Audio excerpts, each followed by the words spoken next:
Hello class, here I am with the next chapter.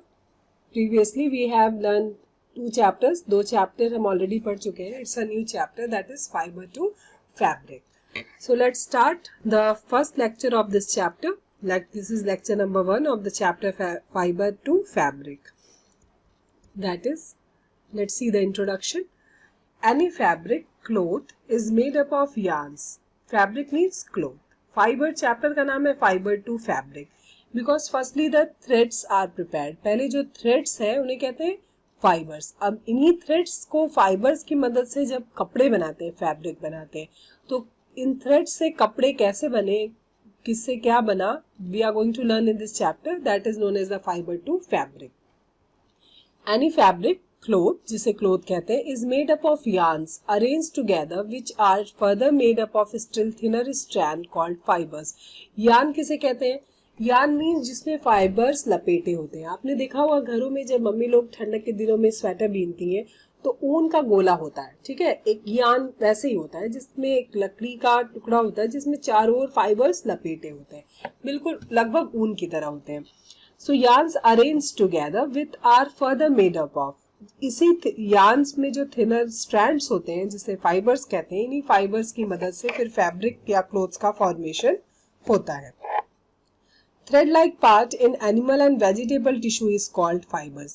Animals में या vegetable tissue में जो ये thread-like structures होते हैं उन्हें ही fibers कहते हैं. They are the raw materials that are long, strong and malleable enough to be spun into yarn and woven into fabrics.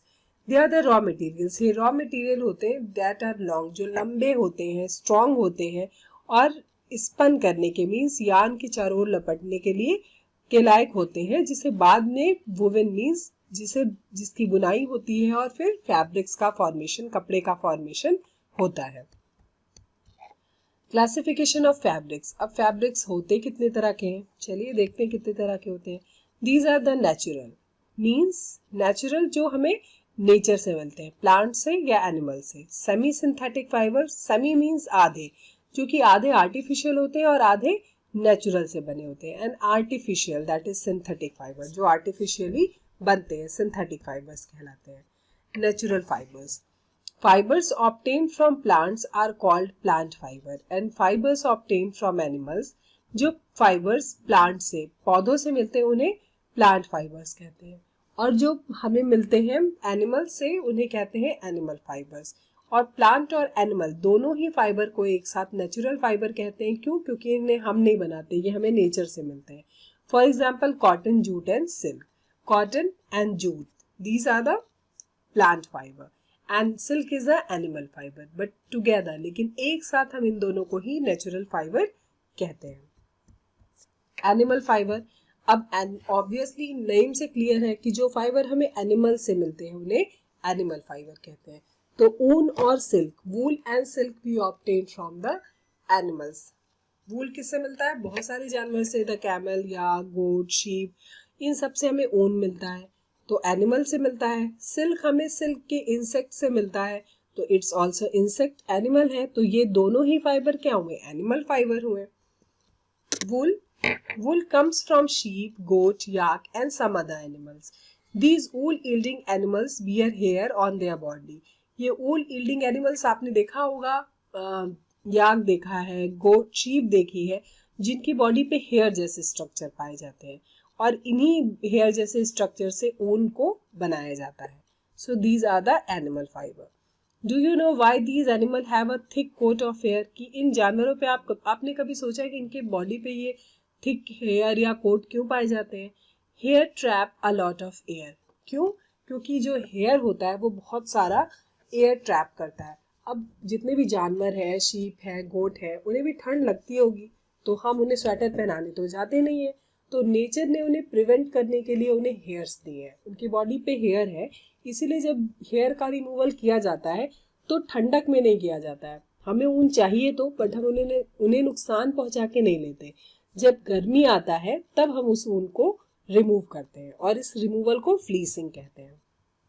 Air is a poor conductor of heat. Air heat का poor conductor है. Okay, तो जो air है वो उसमें trap हो जाता है और फिर किसी भी तरह से, ट्रैप मीन्स एयर घुस जाता है, अब बाहर की एयर उनकी बॉडी में अंदर आती नहीं है और उन्हें ठंड से बचाए रखती है। जैसे हम स्वेटर्स पहनते हैं ठंडक के दिनों में, तो क्या करते हैं, एक कहते हैं, मम्मी लोग कहती है ना 2 स्वेटर पहनो, तो बहुत गुस्सा आता है, 2 स्वेटर क्यों पहना रहे हैं, क्यों पहनाते 2 स्वेटर, क्योंकि दोनों स्वेटर के बीच में एक एयर की लेयर बन जाती है। अब वो एयर की लेयर बाहर नहीं जा पाती और वो कैसा काम करता है, जैसे कि हीटर होते हैं। अब बाहर की एयर का कोई भी इफेक्ट हमारी बॉडी पे नहीं पड़ता और हमें ठंड कम लगती है। Similarly the air trap into their hairs, they protect them from the extreme cold. So air keeps these animals warm. और air इन जानवरों को क्या करती है, ठंड में गर्मी देती है, ठंड से बचाने का काम करती है। Wool is derived from these hairy fibers. और wool इसी hairy fiber से हमें ऊन मिलता है और ये इन सारे जानवरों से। Like us, the hairy skin of the sheep has 2 type of fibers that form its fleece. Fleece means जो ऊपर की ऊन की लेयर होती है उसे fleece कहते हैं। तो 2 तरह के होते हैं, एक वो जो बाहर डेली धूप में, पॉल्यूशन में, एयर के कांटेक्ट में आते हैं, वो थोड़े कर्स होते हैं, थोड़े कड़े होते हैं, उतने सॉफ्ट नहीं होते, और अंदर वाले बहुत सॉफ्ट होते हैं जो अंडर पाए जाते हैं। The coarse beard hair and the fine soft under hair, जो ऊपर एक्सपोज नहीं होते हैं, वो अंदर की ओर बॉडी में पाए जाते हैं, वो बहुत सॉफ्ट होते हैं। The fine hair provide the fibres for making wool. Some breed of sheep possess only fine under hair.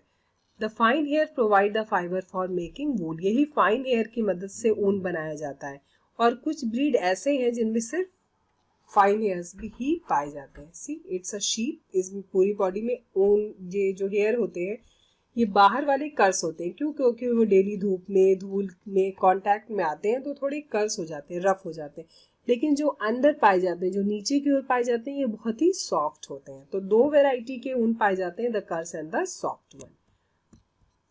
Their parents are specially chosen to give birth to sheep which have only soft under hair.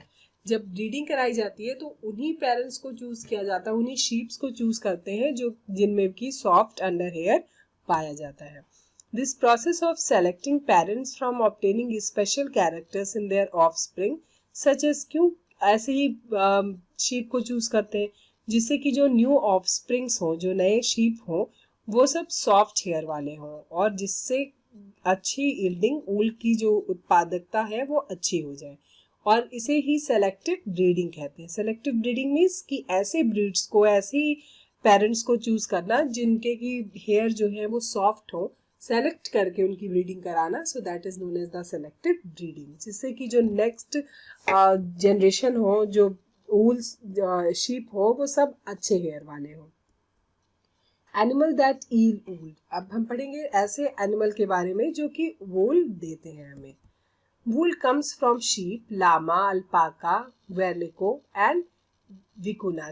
ये सारे जो sheep हैं इनसे हमें ऊन मिलता है। In India mostly sheep are rear to bring up for getting wool. ज़्यादातर शीप को, भेड़ को पाला जाता है वूल पाने के लिए। Angora wool is obtain from angora goat, लेकिन जो एंगोरा है वो हमें शीप से नहीं मिलता, बल्कि Angora is a variety of goat which are found in hilly areas like Jammu and Kashmir. और ये एंगोरा वूल्स जो है हमें एंगोरा गोट से मिलता है, जो कि जम्मू और कश्मीर में पाए जाते हैं, नॉर्मली हमारे यहाँ नहीं पाए जाते। Yak, you have seen the yak. Yak wool is commonly found in areas like, yak ज्यादातर पाए जाते हैं कहाँ, लद्दाख और तिब्बत में, और वहीं से हमें याक का ऊन मिलता है। Wool obtain from Kashmir goat is soft. जो वूल हमें कश्मीरी गोट से मिलता है वो सॉफ्ट होते हैं and is use to weave fine quality shawls. आपने कश्मीरी शॉल देखा होगा कि बहुत पतले होते हैं, एकदम फाइन, एकदम अच्छी क्वालिटी के होते हैं, and that is called the pashmina shawls. जो कश्मीरी गोट से शॉल बनते हैं उन्हें पश्मीना शॉल्स कहते हैं। एनिमल दैट ईट वूल में next is that wool is obtain from fur. Wool is obtained from fur hair on the body of camels. Wool जो है हमें कैमल्स की बॉडी पे भी फर से छोटे छोटे हेयर्स होते हैं जिन्हें फर कहते हैं, उनसे भी मिलता है। It is used making carpet, लेकिन वो बहुत सॉफ्ट नहीं होते, बहुत फाइन नहीं होते, तो उनसे हम क्या बनाते हैं, कारपेट्स बनाते हैं। आपको पता है व्हाट आर कारपेट्स, जो फ्लोर पे बिछाते हैं, that is carpet. Llama and alpaca found in South Africa. It's a quality of sheep, जिससे कि जो साउथ अफ्रीका में पाए जाते हैं, इनसे भी हमें ऊन मिलता है. Wool is use for making coats. ऊन से क्या क्या बनता है, that is coat, suit, shawl, scarfs, gloves and carpet. इतनी सारी चीजें ऊन से बनती हैं. It traps air and so it has insulating property. ये एयर को ट्रैप करता है, इसीलिए इंसुलेटर का मीन्स हमें ठंडी से बचाने का काम करता है. Next is processing of wool, की वूल कैसे बनता है. So there are some step involve in the processing of wool. कुछ स्टेप इन्वॉल्व होते हैं, चलिए वन बाय वन पढ़ते हैं. The step one is the fleece. Fleece means जो शीप की बॉडी पे बाहर ऊन पाया जाता है, उसे क्या कहते हैं, फ्लीस कहते हैं. So the fleece of the sheep along with a thin layer of skin is removed from its body. This process is called shearing. सबसे पहले क्या करते हैं, उस फ्लीस को, जो कि एक लूज स्किन होता है, जैसे हमारे बाल काटे जाते हैं तो हमें किसी भी तरह का पेन नहीं होता, ऐसे ही जब उनकी बॉडी से उनको रिमूव करते हैं, फ्लीस को रिमूव करते हैं, तो उन्हें किसी तरह का पेन नहीं होता है. The removal of the wool from their body is known as shearing. Machines similar to those used by barbers are used to shave off hairs. जैसे हमारे बाल को काटने के लिए बार्बर्स जो नाउ होते हैं वो मशीन यूज करते हैं, ऐसे ही उनके हेयर को फ्लीस करने के लिए भी मशीनरीज होता है. क्या बाल काटते वक्त हमें दर्द होता है, नहीं होता है. सिमिलरली उन्हें भी कोई दर्द नहीं होता. और उनकी फ्लीसिंग भी तब की जाती है, ऐसा नहीं कि ठंड में कर देते हैं और उन्हें ठंड लगती है. ठंड के बाद ही उनके जो फ्लीस होता है उन्हें हटाते हैं, शेयरिंग करते हैं. सी देखिए, शेयरिंग की जा रही है, हटा देते हैं इसे with the help of the machines. Next step is step 2. The sheared skin with hair is thoroughly washed in tank to remove grease, dust and dirt. और फिर इस फ्लीस को, जो sheared skin है, जो हमने ऊन अलग किया है, उसे क्या करते हैं, वॉश करते हैं, अच्छे से वॉश करते हैं, जिससे जो कि ग्रीस, डस्ट या डर्ट, वो जो डेली धूप के कांटेक्ट में आते हैं, वो सब रिमूव हो जाए. दिस इज कॉल्ड स्कोरिंग, और इस प्रोसेस को स्कोरिंग कहते हैं. Nowadays scouring is done bye machines. अब स्कोरिंग जो पहले हाथ से की जाती थी, अब टेक्नोलॉजी डेवलप हो गया है, we have so many machineries, so nowadays the scouring is done by the machines. ये जो सफाई है फ्लीस की, उसे भी मशीन से करते हैं. देखिए, पहले ऐसे हाथ से करते थे, अब मशीन की मदद से किया जाता है. पहले हाथ से मैन पावर की मदद से क्या करते थे, पानी में से थॉरोली वॉश करते थे. Nowadays scouring is done by the machineries. Next step is step number 3. After scouring sorting is done. अब स्कोरिंग के बाद शॉर्टिंग करते हैं. शॉर्ट लिस्ट करते हैं ना, कोई चीज हम अलग अलग करते हैं, तो जो बड़े टुकड़े हैं स्किन के, हेयरी स्किन के, उन्हें अलग करते हैं, छोटे को अलग करते हैं उनके बनावट के आधार पे, साइज के आधार पे, इसे कहते हैं शॉर्टिंग. तो पहले हमने क्या किया, वूल को रिमूव कर लिया, फिर उसे साफ किया. आप क्या कर रहे हैं, उनके साइज और टेक्सचर के अकॉर्डिंग अलग अलग कर रहे हैं. The hairy skin is sent to a factory where hair of different textures are separated और शॉर्टेड. डिफरेंट टेक्सचर के हेयर को सेपरेट या शॉर्ट किया जाता है, अलग अलग किया जाता है. Next step is the small fluffy fibres. Fluffy means फूली फूली छोटे छोटे फाइबर्स जो होते हैं, दैट्स कॉल्ड बर्स, जिन्हें बर कहते हैं. देखिए, कभी ठंडक में हमको स्वेटर पहनते हैं जो जिनमें कॉलर्स पे छोटे छोटे स्ट्रक्चर सॉफ्ट से होते हैं, that is known as burrs, are picked out from the hair. इन छोटे जो फाइबर्स हैं जिन्हें बर कहते हैं, उन्हें अलग कर लेते हैं ऐसे हेयर को. These are the same burrs which sometimes appear on your sweaters. आपने अपने स्वेटर्स में देखे होंगे, जिसे हम कॉमनली फर कहते हैं, सुंदर दिखते हैं और हमें ठंड से बचाते भी हैं. The fibers are scored again and dried. फिर इन फाइबर्स को फिर से क्या करते हैं, अलग कर देते हैं और सुखा दिया जाता है. This is the wool ready to be drawn into fiber. अब ऊन फाइबर में कन्वर्ट करने के लिए बिल्कुल रेडी है. Next is step 5. The fibres can be died in various colours. अब इन फाइबर्स को, ऐसा तो है नहीं कि ऊन सिर्फ वाइट या ब्लैक कलर के होते हैं. Nowadays variety of colours are present of the wool in the market, so we have to dye them. तो उसे क्या करते हैं, डाई करते हैं, कलर करते हैं. तो सेपरेट स्कोरिंग के बाद हम क्या करते हैं, शॉर्टिंग के बाद dying.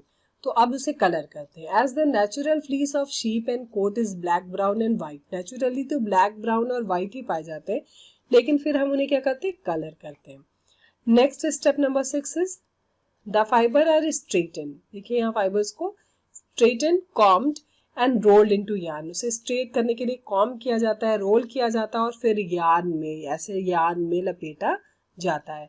The longer fiber are made into wool for sweaters and the shorter fibers are spun and woven into woolen cloth. The longer fibers are made into wool for sweaters. Longer जो लंबे fibres होते हैं उनकी मदद से sweaters बनाते हैं, जो शॉर्टर होते हैं उनकी मदद से वूल के ऊन के कपड़े बनाए जाते हैं। Next is see some Indian breed of sheep. कुछ शीप की वैरायटी है, दैट इज लोही। जो एक नाम है, ब्रीड इज लोही। इससे अच्छी क्वालिटी के वूल मिलते हैं, गुड क्वालिटी वूल, और ये पाया जाता है राजस्थान और पंजाब में।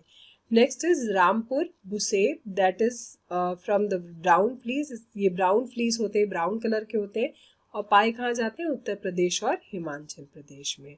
नेक्स्ट इज नाली, दैट इज कारपेट वूल। इससे कारपेट के वूल बनाते हैं, मीन्स थोड़े कर्स होते हैं, राजस्थान, हरियाणा और पंजाब में पाए जाते हैं।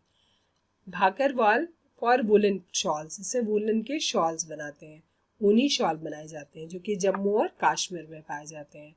मारवाड़ी, दैट इज कर्स वूल। ये कर्स होते हैं, थोड़े रफ होते हैं और गुजरात में पाए जाते हैं। पाटनवादी, दैट इज फ्रॉम होजरी। ये होजरी की चीजें बनाई जाती हैं इससे, और ये गुजरात में पाए जाते हैं। So now for today it's enough. अभी के लिए ये सारे स्टेप क्लियर हो गए। नेक्स्ट हम आगे पढ़ेंगे अबाउट द मैन मेड और द सिंथेटिक और द सेमी सिंथेटिक फाइबर। तब तक के लिए हैप्पी लर्निंग, कीप लर्निंग, पढ़ते रहिए, कीप रिवाइजिंग।